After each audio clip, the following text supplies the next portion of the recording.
A warning from doctors about those dangerously cold temperatures moving into the area this weekend. Dan Klein continues our coverage tonight. And Dan, kids and seniors are at particular risk. Yeah, and it's because they're less likely to be aware of the signs and feel the effects of the onset of frostbite. That also includes other groups of people who have circulation problems already, people who are diabetic or smokers as well. Doctors remind people if you're going to be outside, you need to do things differently to protect yourself.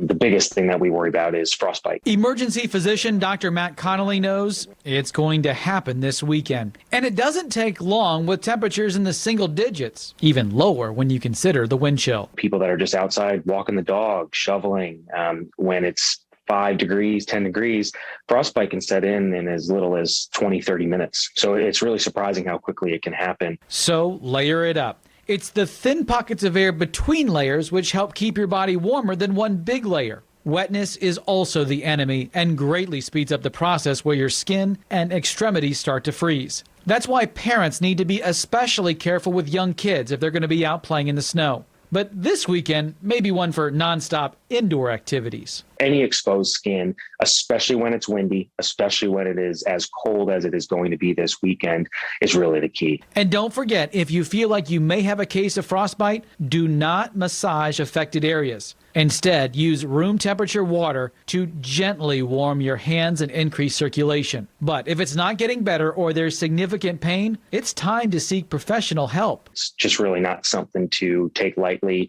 Come on in and see us. This is what we do. For those hitting the road, make sure you have an emergency kit just in case something happens. Taking it easy and safe is what people said they were planning to do this weekend. Their best tips on the circle? I suggest that you stay home. It's the warmest place. Make sure you have a hat, gloves, make sure you have good heat sources. Make sure you're properly dressed, wear your proper layers. Grab a coffee. Grab coffee, put a little bit of ice cream in there, and walk around and stay warm.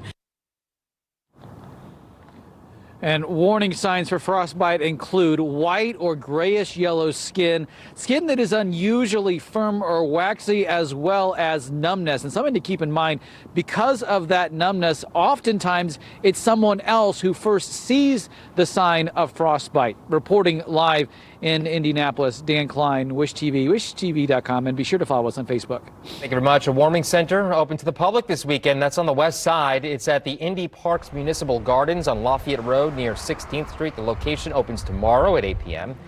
Will be open until Monday morning. Officials say there will be a quick COVID-19 screening, including temperature checks. Anyone who needs a place to keep warm is welcome, but there are rules against coming and going. So you can come in at any time.